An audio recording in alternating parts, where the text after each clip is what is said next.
tenemos un tiempo dedicado a la investigación porque estamos investigando.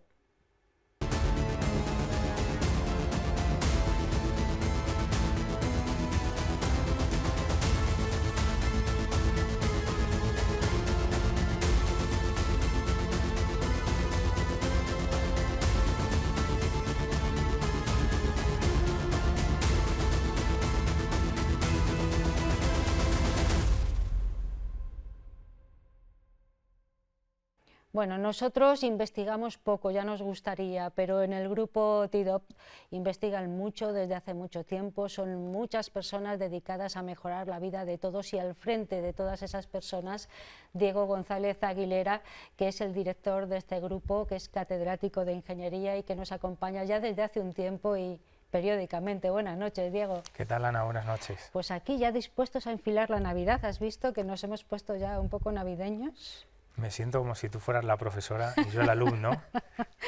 Nada más lejos, porque vienes a enseñarnos muchas cosas siempre que estás aquí. Y hoy además un tema que es candente, yo creo que es de plena actualidad. Hablamos de un proyecto europeo, se llama Orbis, me parece, es pionero, y centra la atención en la vigilancia marítima, ¿no? Eso es muy importante, háblame de ello. Pues nada, es como bien dices, trending topic, como se dice ahora en las redes sociales, porque aborda el cruce de embarcaciones ilegales en el Mediterráneo. Cuando uno habla de embarcaciones ilegales en el Mediterráneo, se puede imaginar, ¿no?, desde cayucos y personas que tratan de alcanzar España para buscar una vida mejor, que es uno de los objetivos de este proyecto, pero sin duda también pueden ser narcotraficantes, ¿no?, personas que al final, por hechos delictivos, tratan de pasar droga y en todo momento pues este proyecto lo que va a buscar es, con las nuevas tecnologías que el grupo trae al magazine, con satélite, con drones, el poder detectar, incluso el poder predecir por dónde se van a dar estos movimientos tan sospechosos. Hablamos de satélite, de inteligencia artificial aplicada en este caso a esas fronteras marítimas tan complejas, conflictivas en muchos casos, por los narcos que decías, también por la migración que cada vez por mar es más habitual y más dramática, porque también ahí la inteligencia artificial y todo lo que aplicáis de nuevas tecnologías a este proyecto va a conseguir que se salven vidas, que eso es bien importante, ¿no? Importantísimo. Al final lo que se requiere aquí es mucha inmediatez, porque en determinadas zonas donde a priori se consideran rutas calientes, rutas donde este tipo de movimientos se están realizando de forma habitual, estamos hablando de cortas distancias. El estrecho de Gibraltar, ¿no?, para que uno lo piense, o cualquier zona próxima a la costa griega, ¿no?, que es donde se va a realizar el piloto y donde vamos a validarlo con la policía griega, que es la Guardia Civil que participa en este consorcio. Estamos hablando de distancias muy cortas, ¿no?, y que por lo tanto requieren inmediatez, requiere que el satélite rápidamente capte información y que lo haga no solo de día, si es que el movimiento se está haciendo de día, en muchos casos que pueda funcionar nocturno y que con determinados sensores, como pueden ser las cámaras termográficas, podamos ver estos movimientos, podamos analizar, como bien dices, con la inteligencia artificial, cuáles son las rutas más habituales, en qué fechas están dando estas rutas, con qué condiciones climatológicas esta gente se adentra en el mar y en este caso es capaz de cruzarlo. Bueno, pues todo esto, para poderlo resolver, como yo siempre digo, se requiere un conjunto de personas. En este caso el proyecto Orbis reúne a un conjunto de empresas, de entidades que representan perfectamente pues todas estas capacidades que se van a requerir para abordar un problema tan complejo y a la vez tan difícil de solucionar, ¿no? Claro, y además hay que tener mucha delicadeza. Bueno, ¿te parece que veamos un vídeo que también yo creo que es bastante explícito y luego seguimos hablando? Es la mejor forma de que el telespectador lo vea. Venga, pues vamos a ver este vídeo que Diego nos ha hecho llegar, vamos a comprender mucho mejor de qué vamos a hablar los próximos minutos.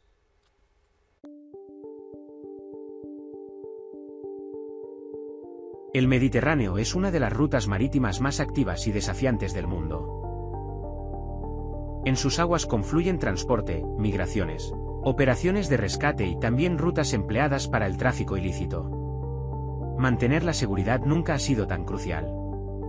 Para mejorar la vigilancia marítima en tiempo real y anticipar situaciones de riesgo, nace Orbis, un proyecto europeo financiado por Horizonte Europa. Orbis une a universidades, empresas tecnológicas y cuerpos de seguridad europeos para desarrollar un sistema que combina satélites, drones e inteligencia artificial. Desde España, la Universidad de Salamanca, a través del grupo TIDOP y su spin-off Hitos 3D, lidera el componente satelital del proyecto. Diseñan algoritmos capaces de analizar imágenes ópticas, radar e infrarrojas para detectar embarcaciones irregulares y comportamientos sospechosos en el mar. Con la colaboración de la Universidad de Atenas, las empresas Axeligence y FDI, y la Guardia Costera griega, Orbis impulsa la tecnología al servicio de la seguridad, la lucha contra el tráfico ilícito y la cooperación marítima europea. Un Mediterráneo más seguro, gracias a la innovación y la ciencia.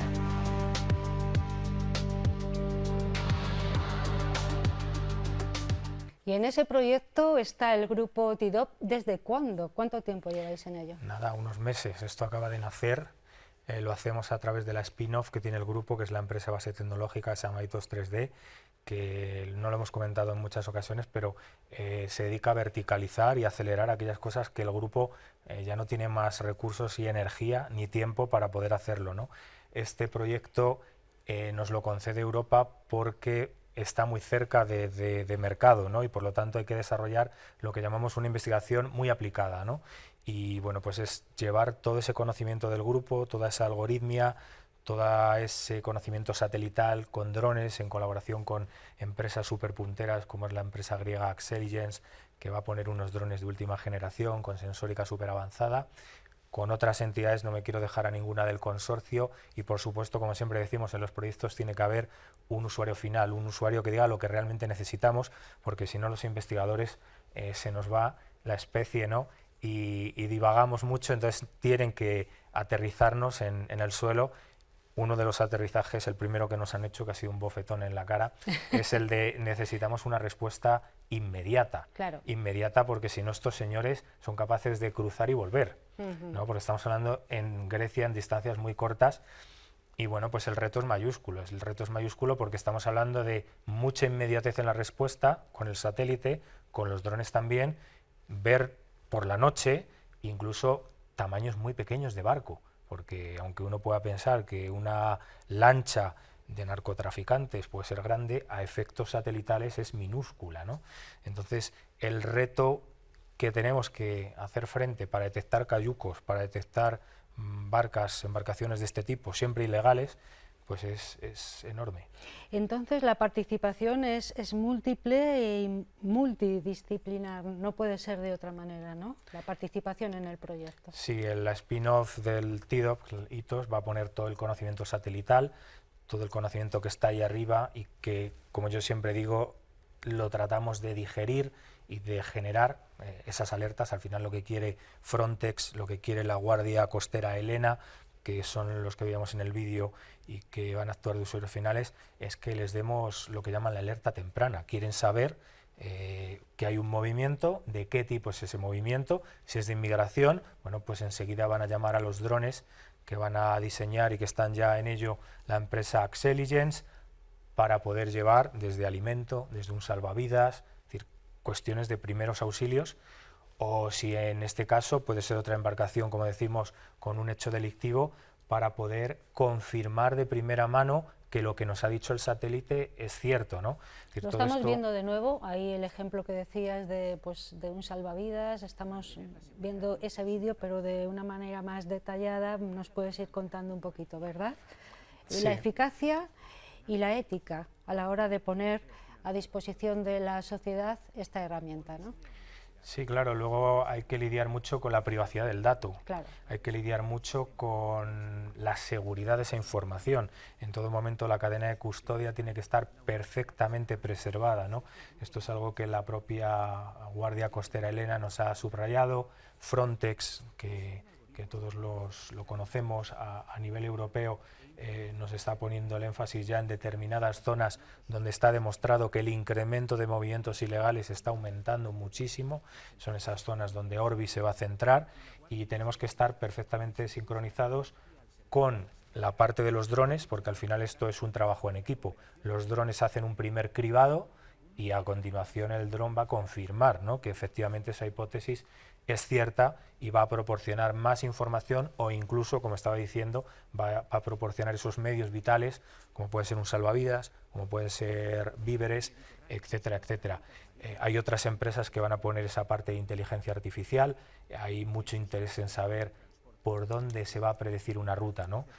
Si ya sabemos que, por poner un ejemplo, ¿no?, pues mira, en primavera, en estas horas es donde más movimiento ese dato histórico, que es súper confidencial, nos lo van a proporcionar los usuarios finales, la Guardia Costera Elena, pues todo eso lo queremos conjugar con inteligencia artificial, con estas empresas griegas que participan también en el proyecto, para poder predecir que en estas fechas y con estas condiciones climatológicas previsiblemente va a haber movimientos, con lo cual podemos anticiparnos. Detectar, por lo tanto, en tiempo real, entiendo, ¿no?, la Eso situación, predecir rutas posibles, que eso también es importante, y seguras, muchas veces, para, por ejemplo, los movimientos migratorios, para evitar catástrofes como las que, bueno, desafortunadamente estamos acostumbrados. Eso es, el poder anticiparnos a los problemas es fundamental, y todo esto lo queremos hacer muy portable. Queremos que la Guardia Costera Elena, luego extrapolable a Frontex o a cualquier usuario final, si este proyecto al final es exitoso, pues en un dispositivo tipo móvil, en un dispositivo tipo tablet, como veíamos ahí en el vídeo, pueda tener en tiempo real cómo está el Mediterráneo, pueda tener en tiempo real sobre todo cómo son los movimientos de estas embarcaciones sospechosas, porque hay otras muchas embarcaciones, desde pesqueras a embarcaciones, digamos, de transporte de mercancías, que están perfectamente controladas y reguladas, están obligadas a llevar un sistema de localización, de balizamiento, para dar en todo momento a Guardia Costera su posición, su velocidad, su trayectoria, y no son estas embarcaciones las que Orbis pretende auditar, porque ya están perfectamente auditadas y no suponen ningún peligro. Aunque algunas veces sí que es verdad que hay controversias entre, por ejemplo, los barcos pesqueros, si están en aguas internacionales o no, si, bueno, de hecho ha habido muchas veces huelgas de pescadores precisamente por esto, o incluso retenciones de pescadores porque no estaban en aguas comunitarias, o, en fin, que también podría ser útil en algunas circunstancias a nivel político, claro. Sí, al final el seguimiento de embarcaciones en Orbis va a ser para embarcaciones, podríamos decir, con un reto mayúsculo por sus dimensiones pequeñas, por su inmediatez, perfectamente extrapolable a otras embarcaciones de mayor dimensión. Podríamos decir que funcionaría incluso mejor.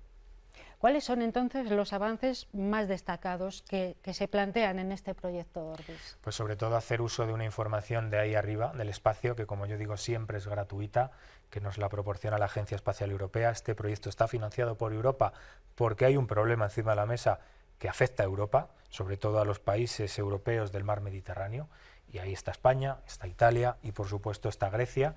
Lo vamos a hacer inicialmente en Grecia. Por supuesto va a ser extrapolable a cualquier parte del mar Mediterráneo o otras zonas donde haya estos movimientos sospechosos, y sobre todo, aparte de esta información gratuita del espacio, vamos a conjugar información proveniente de drones de última generación, capaces de tener una autonomía mayor, capaces de portar en su propia estructura, desde un salvavidas hasta propios víveres para dar auxilio a las personas que puedan estar a la deriva. Y por supuesto validarlo con una herramienta a disposición de un usuario final, como va a ser la Guardia Civil, equivalente en Grecia, que es esa Guardia Costera Elena. Digamos, son los tres hitos que yo pondría encima de la mesa, sin olvidar esa capacidad predictiva de la inteligencia artificial, que de nuevo la volvemos a traer a un proyecto y la volvemos a traer para dar un valor añadido, y es, ostras, si yo sé la ruta que puede seguir cierta embarcación, si a lo mejor el satélite no tiene esa capacidad de respuesta tan rápida en tiempo real, quizás sí que por la ruta puedo acabar encontrando la embarcación. Claro, siempre en contacto permanente, también en tiempo real, con las fuerzas de seguridad, en este caso, que puedan intervenir en una situación, por ejemplo, de narcolanchas, etcétera, etcétera. ¿Esto ya se ha testado Quiero decir, ¿hay resultados? No, todavía no. Es decir, estamos en fase de, como decía, acaba de arrancar el proyecto, estamos en fase de ver qué satélites de ahí arriba vamos a utilizar, estamos en fase de diseñar el tipo de dron que en este caso la empresa griega Axeligence va a necesitar para hacer frente a un reto tan enorme que es que un dron navegue autónomamente por el mar. No estamos hablando de hacer un vuelo en el Valle del Tietar y auditar el incendio, que ya es una dificultad añadida, en este caso es en un entorno tan hostil, tan cambiante como es el mar, ¿no? El océano, ¿no?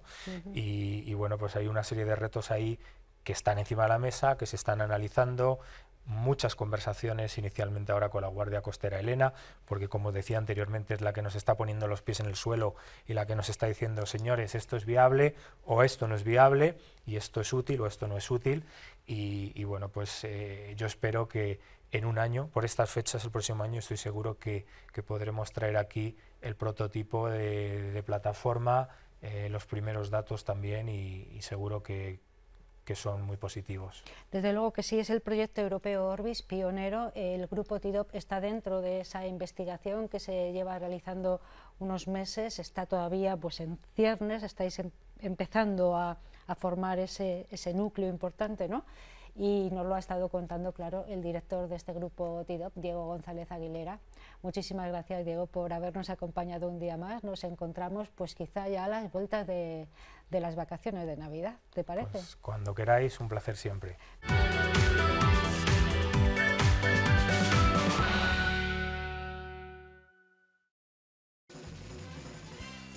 Hemos aprovechado la pausa de publicidad para cambiar de escenario. Fíjense dónde nos hemos venido, al restaurante El Comienzo, porque precisamente aquí, en El Comienzo, iniciamos una nueva sección que nos va a acompañar en 8 Magazine Ávila periódicamente. Una sección que nos va a hacer entender las comidas del mundo, y también todo ello gracias a José Luis Garcinuño, que viaja muchísimo por el mundo, que nos contará sus anécdotas y que además nos va a enseñar qué se cocina en cada uno de estos territorios. Yo creo que hoy iremos hasta Estados Unidos, posiblemente a Italia, pero ahora nos lo cuenta él. Esto es Viajando con Gusto.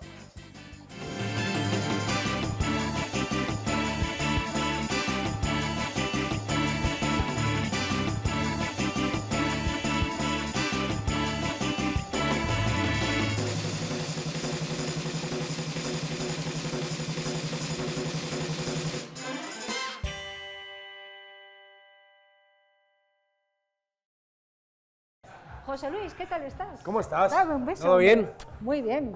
Qué raro verte aquí, que siempre estás viajando. Bueno, hay que estar también por aquí, Hombre, hay que estar claro, también por aquí. claro.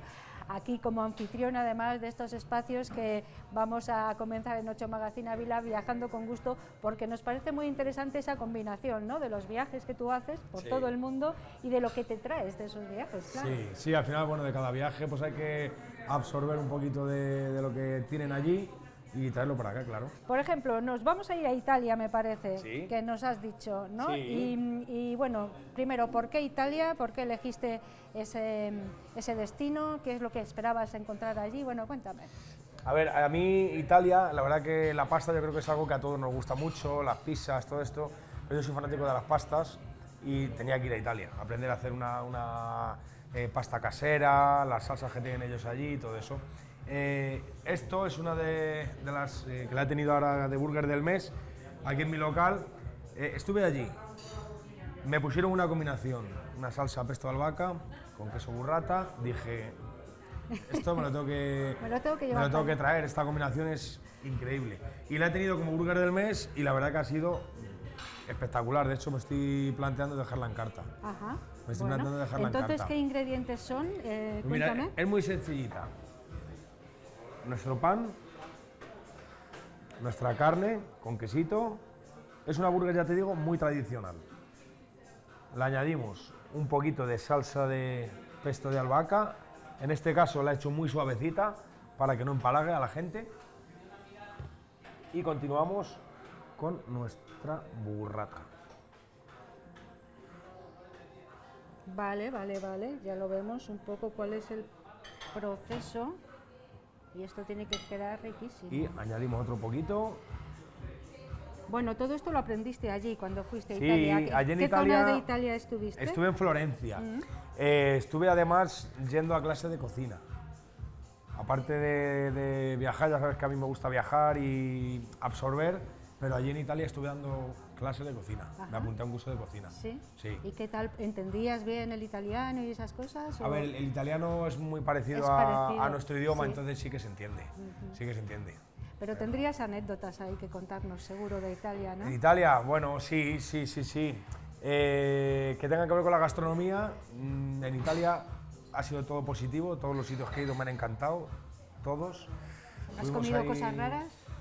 No, en Italia no. No, ¿verdad? En Italia no. Pasta. En Italia he comido pasta, pizzas, parmesano, queso parmesano, buenísimo, espectacular por allí.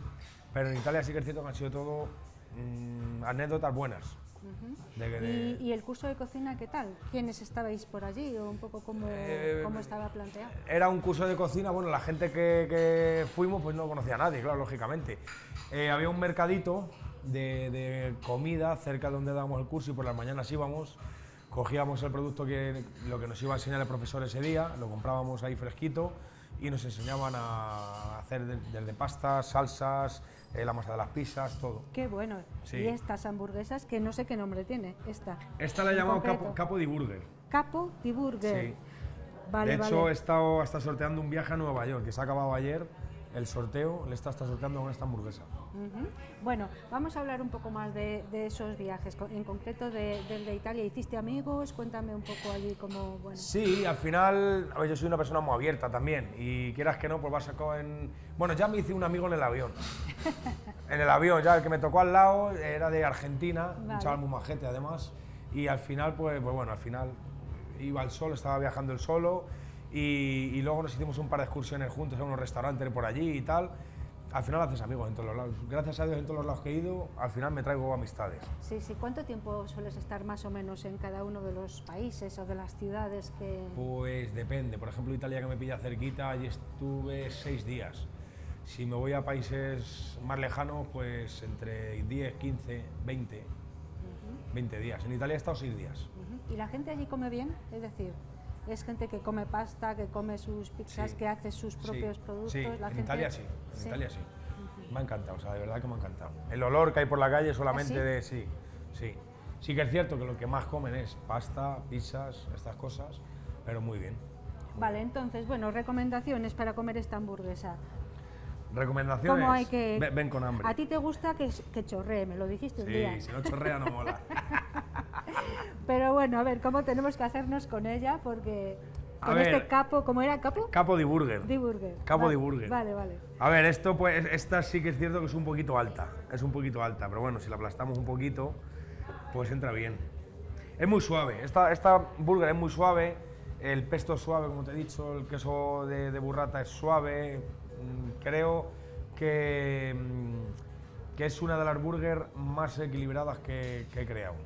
Y ¿Y la carne? ¿Qué carne es? es elaboración mía la carne. Elaboración tuya. Vale, igual que el pesto. Cuéntanos porque no es fácil hacer un buen pesto. A ver, un buen pesto no es fácil. Claro. O sí, depende de cómo Bueno, te guste. para ti sí. No, a mí me han tenido que enseñar a hacerle, porque al final un pesto... No es fácil. Sí, sí que es cierto que para hacerle suavita pues tienes que meter unos ingredientes pues pesados y tiene que ir todo a rajatabla, ¿sabes? Yo al final lo que tienes que crear en un restaurante es que hay cosas diferentes, es decir, tú puedes dar un bocado a una cosa y te puede saber muy buena, un bocado, pero tú tienes que conseguir sacar el equilibrio para tú comerte, en este caso, una hamburguesa entera Sí. y quedarte bien con una hamburguesa. No hay que hacerlo muy potente, en un bocado dices, joder, qué bueno está, y cuando llevas la mitad de la hamburguesa dices, Ya no puedo más. ya no puedo más, me repite, ya no... Está siendo pesada, Claro, tal. es lo Es que- complicado, al final de tener un restaurante tienes Claro. que servir para todos los gustos. Esa es la magia de las Sí. buenas cocinas, ¿eh? Sí. Mantener ese equilibrio hasta el final del Sí, plato. sí. Claro, sí, sí, muy importante. Bueno, pues me parece muy bien. ¿Vas a dar el bocado? Dale tú. No, yo no puedo. Fíjense ustedes lo que me pide, ¿eh? No. ¿Le damos el bocado? Venga, dale.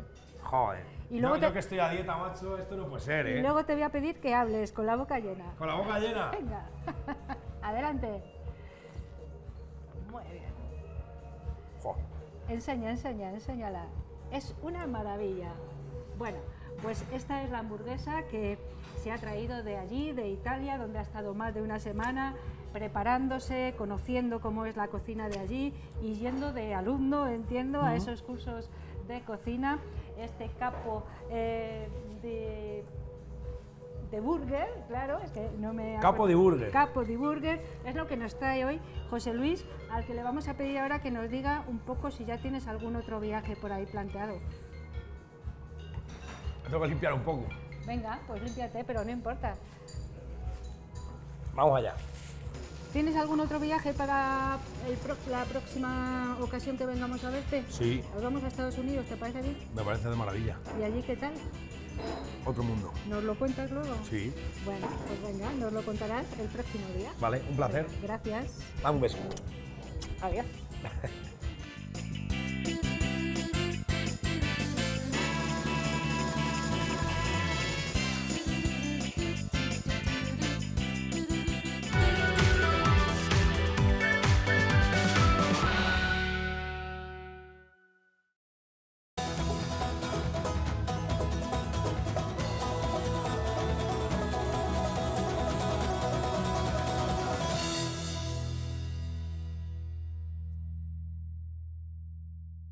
Y ahora ya dudo yo, Rosana Rabadán, buenas noches. Hola, buenas noches. Ella es sí. nuestra nutricionista. Digo que dudo yo porque ha estado aquí el doctor Maillo hace un Sí, ratito, antes sí, que sí. tú, y ha dicho, no somos lo que comemos, somos lo que comimos. Lo que comimos, sí. ¿Estás de acuerdo? Bueno, yo soy de las que pienso que somos lo que absorbemos, más que lo que comemos, pero bueno, sí, iba Bueno. bien encaminado.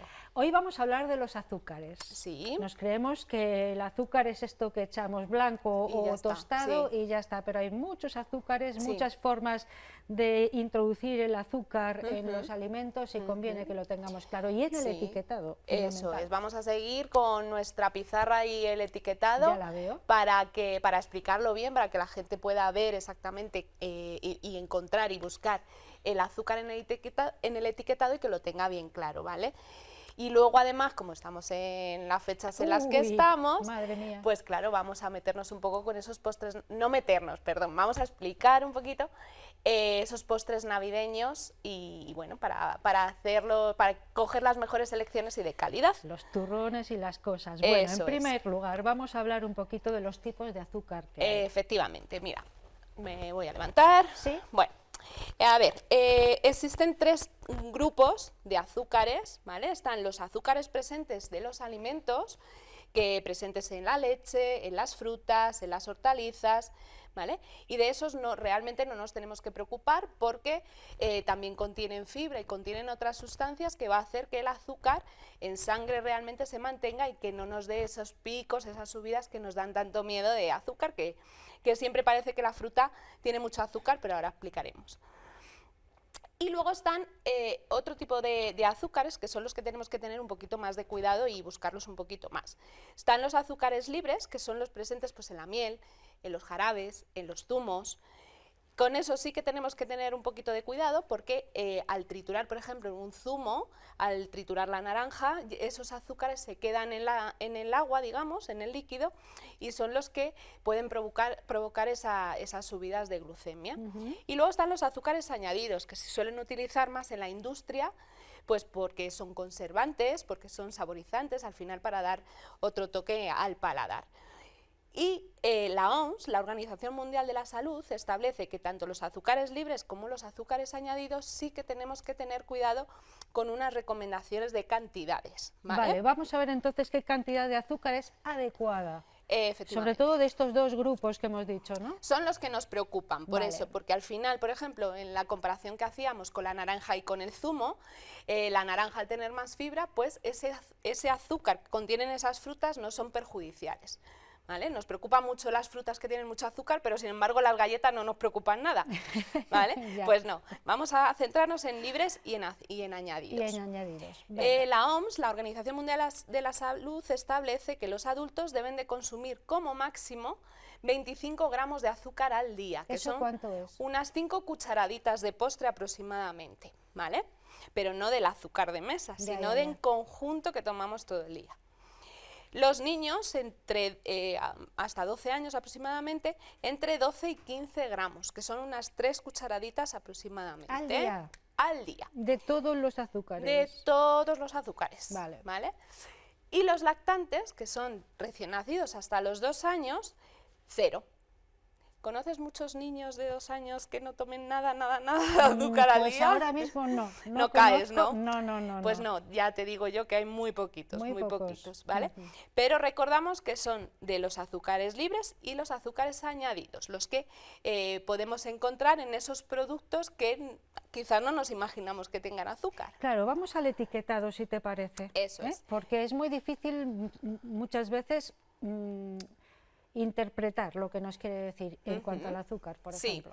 en el magazine último, Anterior, ¿vale? sí. El anterior, hablábamos de que en los ingredientes va a venir siempre los ingredientes que contienen cada producto, y es ahí donde debemos de buscar la palabra azúcar o similares. ¿Similares por qué? Porque existen muchas maneras de llamar azúcar al azúcar. Eso es un poco estrategia de marketing, de que si al final echas otros tipos de azúcar, estás como dividiendo el azúcar en muchos y corre un poquito hacia el final, que decíamos que los ingredientes se colocan de mayor cantidad a menor cantidad que hay en el producto. ¿Y ¿vale? cómo se llama al azúcar sin llamarlo azúcar? Pues mira, existen muchas maneras y además pues que muchos ni los entendemos, Lo ¿vale? que termina en osa, me dicen abajo. Sí, efectivamente, muy bien.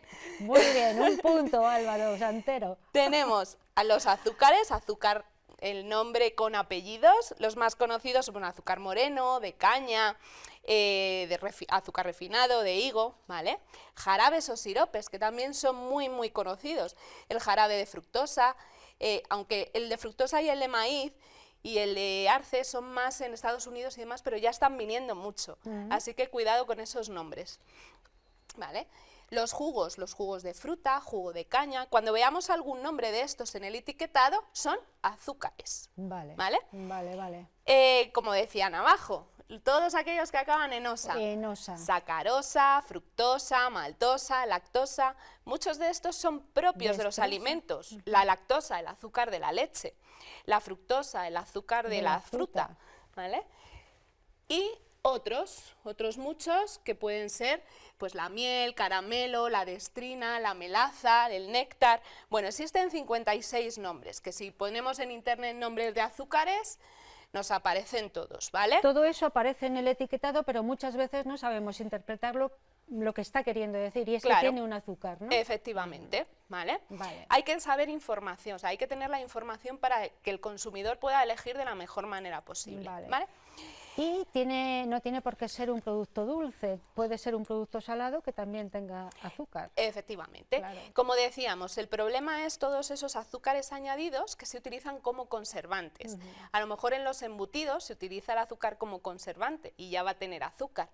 O en una hamburguesa, en las salsas, o en un sándwich. O sea, hay muchos productos, sobre todo de fast food, de comida rápida, donde sí que suelen meter gran cantidad de azúcar sin pensar que tienen azúcar, ¿vale? Vale. Lógicamente, galletas, refrescos, que son muy altos en cantidad de azúcar, ¿vale? Pero eso ya nos esperamos que lo tengan. Hay que revisar porque hay muchos otros que lo van a tener sin saberlo. Vale, bueno, vamos a ver entonces los conceptos sin azúcar, Eso es. sin azúcar añadido y sin azúcar, pero con edulcorante. Efectivamente, eso A también ver. trae mucha controversia, Eso es, porque trae vemos mucha. ahí los claims que los suelen poner para que nosotros nos fijemos mucho y no sabemos muy bien qué significan. Entonces, recordamos de la vez anterior que los azúcares, un producto es bajo cuando tiene entre 4 o 5 gramos, que eso lo vamos a ver en el valor nutricional, y de ahí hasta alto con más de 10 gramos, ¿vale? Vale. Entonces, están esos productos que llamamos sin azúcar, que van a ser cuando tienen 0,5 gramos. Tienen muy poquita cantidad de azúcar, Vale. ¿vale? Los que tienen sin azúcar añadido, pero nosotros vamos al valor nutricional y vemos que tiene algo. ¿Qué ha pasado? Pues que son propios del propio producto. Un yogur. Un yogur va a tener 4 o 5 gramos de azúcar, porque es la lactosa que decíamos antes. Es natural, no nos preocupa, ¿vale? Vale. A partir de ahí, pues sí, porque va a ser añadido. Vale. Por Pero- ejemplo, en chocolates, Sí. yo he visto sin azúcar añadido. Sí. No hay ninguna trampa ahí, ¿no? ¿O sí? No hay porque azúcar como tal no lleva, pero Bien. ¿qué lleva? Edulcorante. Ah, Efectivamente. vale. Azúcar no lleva, lleva edulcorantes. Ahora se ha puesto también muy de moda el eritritol, la stevia, bueno, pues diferentes edulcorantes que no tienen calorías, pero aportan ese dulzor al paladar, ¿vale? Y luego están los otros azúcares, pues la miel, el azúcar moreno, ¿vale? Yo siempre digo en consulta, al final todos estos son mismo perro, diferente collar. ¿Qué ocurre? Que todos en el cerebro ejercen la misma función, activarle, demandarlo, producir un poco de adicción, y algo que es más preocupante, bueno, pues que al final estamos estimulando mucho el paladar al sabor dulce de los alimentos. Por eso ahora las frutas no nos saben tan dulces, o las cosas que son menos dulces no nos saben a nada. Bueno, además de porque las frutas a lo mejor son de invernadero y tampoco. Sí, pero tomamos tanto Pero sí, azúcar tienes razón. que al final el Sí. paladar está muy alto, ¿vale? Y el paladar es educable tanto a dulce como a salado, así que si vamos disminuyendo perfectamente podemos ir Nos educándolo. queda poco tiempo y todavía me gustaría Sí. que habláramos de estas Navidades y de lo que tenemos por delante, ¿no? Efectivamente. Nos queda muy poquito. La gran, bueno, en Navidad ya sabemos, pues abundan sobre todo los productos, los dulces navideños. Entonces, bueno, vamos a intentar coger, esperemos que no lleven 2 meses comiendo turrón, por lo menos la gente, ¿eh? Vamos a dejarlo para los días que toca. Vale. Pero bueno, si es así, si ya lo tenemos, pues vamos a intentar pues que el turrón duro o blando pues sea de calidad. ¿Qué significa? Que tenga gran cantidad de almendra, que al final es la base, ¿vale? Y vamos a intentar pues que tenga pocos aceites refinados, poco azúcar o edulcorantes, igual que los turrones sin azúcar añadido, que van a venir edulcorantes, pero que tengan gran cantidad pues de almendra. O el turrón de chocolate. Bueno, estos son típicos de Navidad. Vamos a intentar que la receta sea lo más tradicional posible, como lo haríamos nosotros. Lo más artesano posible, ¿no? Eso es. Vale. Y como tenemos poco tiempo, vamos Sí. al roscón, que es el que me interesa. A ver, ¿Vale? el roscón, rápido. El roscón, el problema son los rellenos, que los rellenos, por ejemplo, el de nata suelen ser grasas vegetales, no suele ser nata de calidad, suelen tener bastantes conservantes. Entonces vamos a intentar buscar los ingredientes de calidad como los tendríamos nosotros en nuestra casa, disfrutar del turrón cuando toca y bueno, pues intentar revisar un poco el etiquetado. Hoy sobre el azúcar hemos hablado aquí en Somos lo que comemos, nuestro programa estrella de la alimentación con Rosana Rabadán, nuestra nutricionista. El azúcar que crea adicción. Sí. Cuidado con el azúcar y sobre todo ahora, en estas fechas que emprendemos, las fechas navideñas en las que siempre hay una bandeja llena de productos. turrones, siempre. De turrones, mantecados, etcétera, etcétera. Eso ¿no? es, sí. Bueno, Rosana, muchísimas gracias por acompañarnos y nos encontramos ya después de las vacaciones de Vale, Navidad. que paséis ¿Te parece felices bien? fiestas, cuidar la alimentación Sí, señora. y disfrutar sobre todo. Tú también, disfruta Gracias. mucho. Gracias.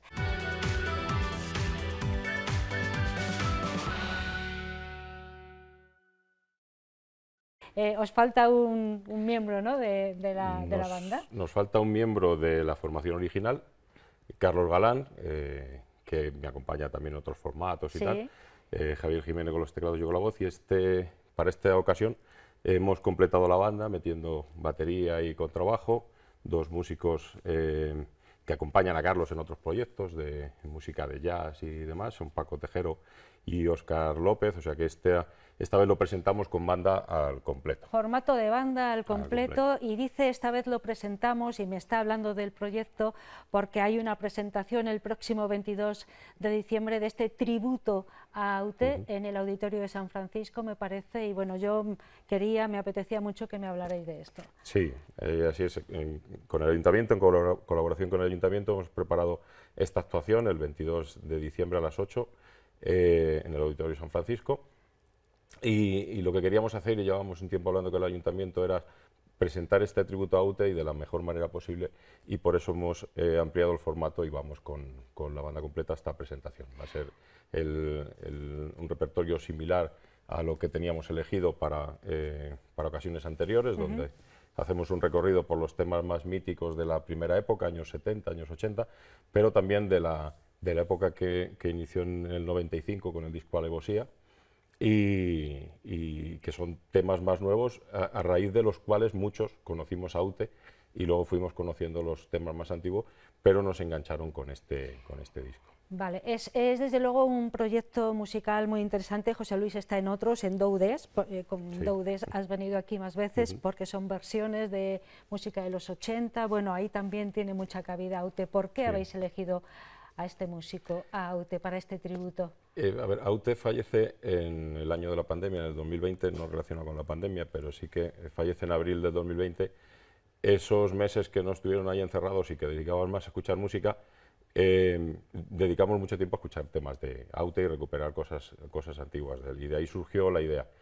Y como por suerte tengo a Carlos Galán, que siempre me acompaña en todo lo que le propongo, y ahora cuando se lo propusimos a Javier, también se prestó enseguida, pues decidimos tirar por este tributo a Aute, que nos parece un homenaje a alguien que se ha dedicado no solo a la música, sino a la poesía, a la pintura, al cine, y que un artista completo al que queríamos homenajear con todo. Desde luego que lo merece, pero me imagino, José Luis, que es muy difícil seleccionar unas canciones y dejar al lado otras, porque Sí. desde luego el repertorio de Aute y la discografía de Aute es bien importante, ¿no? Sí, son muchos años de carrera, muchos discos, muchas canciones que merecerían estar en un concierto, en un tributo que se le pudiera hacer. Pero hay que elegir. Hay que elegir y hay que limitar al tiempo que nos dan, y tenemos que adecuarnos, siempre cogiendo de las distintas épocas y haciendo una representación completa de lo que supone la música de Aute. Claro, bueno, o sea que hay una tarea ahí también muy importante, casi de introspección propia, ¿no? De también os habéis llevado por vuestro gusto personal, Sí. pero sobre todo de cuál ha sido la trayectoria artística del personaje al que ahora, bueno, rendís este Sí. tributo, ¿no? Sí, sobre todo porque él al principio no cantaba sus canciones, Claro. él componía para otros Claro. artistas y llega un poco casi por presiones de otros productores que llega a cantar.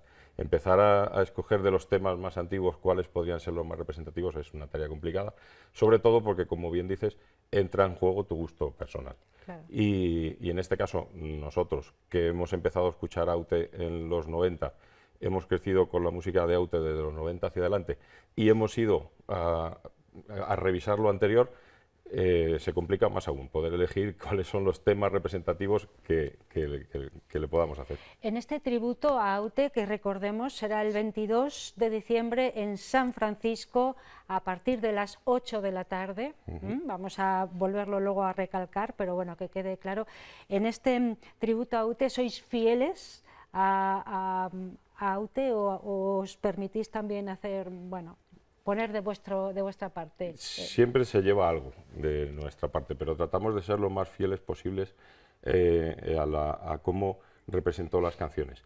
Hay canciones de las que vamos a meter en el repertorio que con los años Aute las ha representado de distintas maneras. Nos hemos centrado sobre todo en cómo las presentaba él en directo. Y sobre esa presentación es lo que hemos trabajado, dando cabida a eso a la banda completa. Lo que más nos apetece ahora mismo es escucharles. ¿Qué tema habéis preparado para finalizar nuestro 8 Magazine Ávila perteneciente a esa discografía de Aute? Sí, este tema es Imán de Mujer y pertenece al disco Alevosía del año 95, es, como digo, de esa segunda etapa donde muchos conocimos la música de Aute. Bueno, pues les dejamos con ese Imán de Mujer, una canción preciosa, preciosa, de verdad, además muy bien interpretada, en este caso en formato reducido.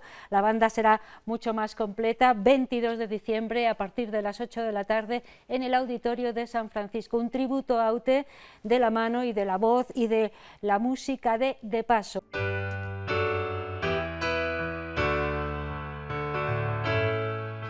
Hoy tengo un día de esos en que mandaría todo a hacer puñetas, o incluso firmaría con placer el acta de mi rendición. Diría adiós a todo eso como Grace o incluso en plan asceta. Me subiría a una columna en el desierto como San Simón, o como Nete acaso intentaría no dejar jamás el lecho. Pillaría el primer vuelo al Himalaya para hacerme zen. Pero maldita sea como dar el salto de lo dicho al hecho. Contigo ahí desnuda repitiéndome, amor mío, ven, ven, ven.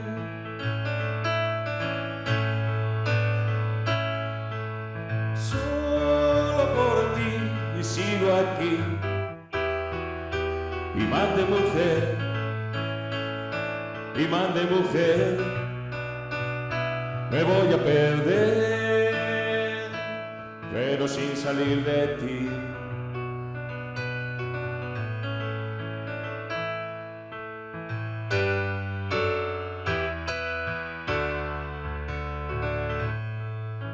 Que el mundo fue y será una porquería, ya lo dijo Enrique Santos.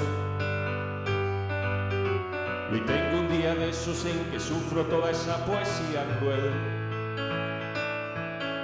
Aunque me temo que yo mismo soy quien me produzco más espanto al verme comprendiendo las razones de Caín matando a Abel. Me fugaría a Transilvania para convertirme en un vampiro, para no ver tras el espejo al bicho infame que dice ser yo.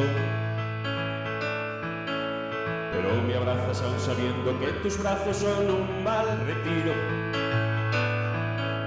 Me tiro a los infiernos donde habita el diablo que te recreó.